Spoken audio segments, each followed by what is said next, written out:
Satu kali, pada waktu Tuhan Yesus bersama dengan murid-muridnya di dalam pertemuan di ruang atas itu, ia berkata, "Semuanya itu kukatakan kepadamu supaya kamu beroleh damai sejahtera dalam aku. Dalam dunia kamu menderita penganiayaan, tapi kuatkanlah hatimu. Aku telah mengalahkan dunia." Tuhan Yesus berkata, dalam dunia kamu akan menderita penganiayaan, tetapi kuatkanlah hatimu, aku telah mengalahkan dunia. Percakapan menjelang Tuhan Yesus naik ke atas kayu salib itu, ia banyak berbicara tentang kesusahan yang akan dihadapi oleh para murid. Mereka akan dicerai-beraikan dan masing-masing akan pergi meninggalkan Kristus. Namun bersamaan dengan itu, Tuhan Yesus bicara tentang kemenangannya atas dunia. Bahwa damai sejahteranya yang dikaruniakan olehnya akan menyertai para murid dan menyertai mereka dalam penderitaan penganiayaan. Tuhan Yesus berkata, kuatkanlah hatimu. Saudara, di dalam bagian ini kita melihat bahwa mengikut Kristus itu memiliki sebuah konsekuensi, yaitu para murid akan menghadapi pertentangan dan kesulitan karena mereka mengikut Kristus. Boleh dikatakan ini adalah tanda sejati yang menyertai setiap murid. Tanda murid sejati. Sehingga tidak benar jikalau ada orang berkata ikut Yesus itu mudah dan penuh kenyamanan. Saya tidak mengatakan bahwa tidak ada aspek itu di dalam mengiring Kristus.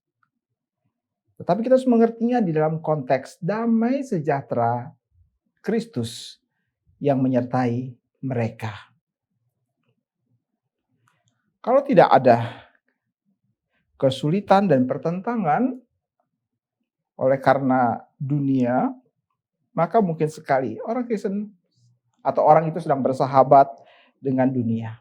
Atau paling tidak, mereka tidak menentang dunia. Sekali lagi, tanda sejati daripada seorang murid adalah dia akan mengalami kesulitan dan pertentangan karena imannya kepada Kristus. Sementara dia hidup dalam sistem dunia yang berdosa ini. Tuhan Yesus berkata kepada mereka di dalam sebuah penghiburan dan dorongan kepada para muridnya sebelum ia naik ke atas kayu salib. Ia meninggalkan mereka dan naik ke atas kayu salib. Ia berkata, kuatkanlah hatimu.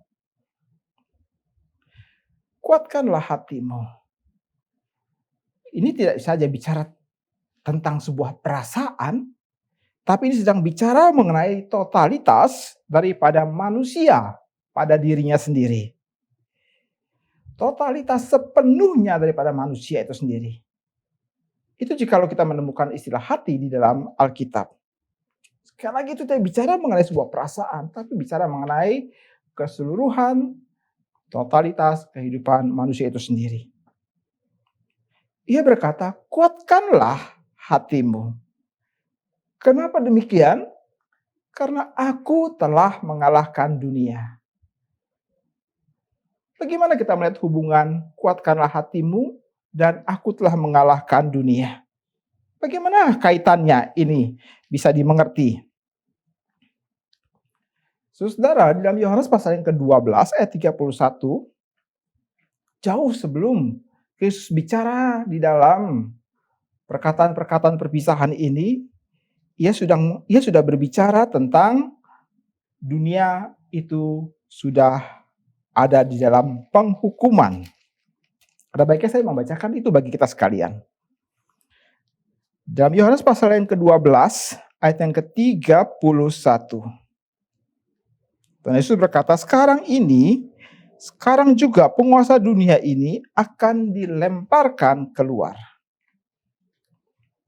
Yesus justru sudah bicara tentang penguasa dunia itu sudah dikalahkan olehnya. Sehingga Menjadi seorang Kristen, ia tidak harus berjuang sendiri untuk mengalahkan dunia. Karena ini merupakan sebuah ketidakmungkinan.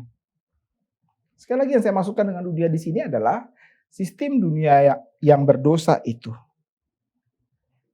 Kita tidak punya kemampuan, kita tidak punya kekuatan, bahkan kita tidak punya keberanian untuk melawannya.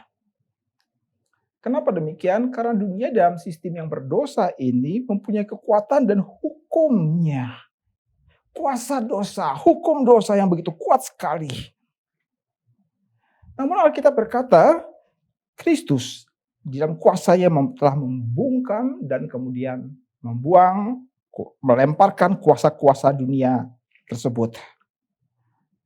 Dengan kata lain, Kristus sudah mentaklukkan dosa dan kuasa dosa dalam sistem dunia yang berdosa ini, sehingga setiap orang Kristen, mereka tidak harus berjuang sendiri dan mencari kemenangan iman itu. Sebab kalau kita berjuang sendiri, kita pasti akan kalah. Saudara, Alkitab berkata, percayalah kepada Allah dengan segenap hatimu.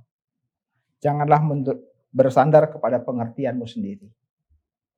Akuilah dia dalam segala lakumu, maka ia akan meluruskan jalanmu. Ini prinsip penting. Kita tidak akan pernah bisa mentaklukkan dunia dan hidup dalam kehendak Allah tanpa pertolongan Allah sendiri. Kita berkata, Allah sudah menyediakan itu semua yang kita perlukan untuk hidup menurut kehendaknya dan bisa mengalahkan dunia pastinya. Tuhan Yesus mengajak para murid dan juga tentu kita sekalian untuk fokus supaya tidak menjadi sama seperti dunia atau menaruh harapan kepada hal-hal duniawi atau mencari pertolongan kepada manusia, mencari pertolongan kepada orang-orang yang tidak percaya kepada Kristus, tetapi hanya berharap kepada Kristus dan karya salibnya. Karya salib itu mempunyai kuasa yang besar sekali, yang membawa manusia berdosa itu kembali ke hadapan Allah. Karya salib juga memberikan kekuatan dan kunci kemenangan untuk hidup di dalam iman kepada Kristus. Itu sebab Alkitab berkata, mulailah kita membiasakan diri untuk memikirkan perkara-perkara di atas, di mana Kristus ada.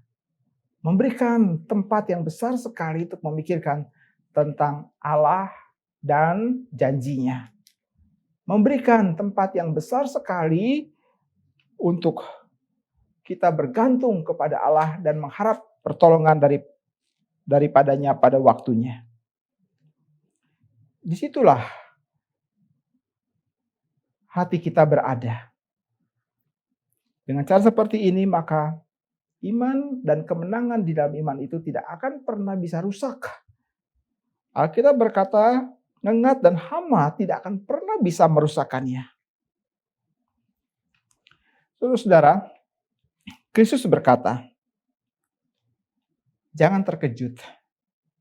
Dan memang kita seharusnya tidak terkejut jika pencobaan itu datang. Seharusnya kita menjadi terkejut jikalau kita mendapati ternyata kita tidak mempunyai hati kepadanya. Petrus sudah mengingatkan ini juga kepada kita di dalam nasihatnya. Saudara-saudara, Petrus berkata, jangan heran jikalau penganiayaan itu datang. Penganiayaan itu kita tidak usah terlalu berpikir terlalu jauh. Penganiayaan fisik. Tapi penganiayaan yang hampir setiap orang Kristen akan hadapi adalah penganiayaan dalam perjuangan melawan dosa. Apakah ini menjadi suatu hal yang mungkin? Mungkin. Oleh karena Kristus sudah mentaklukkan semua kuasa-kuasa itu.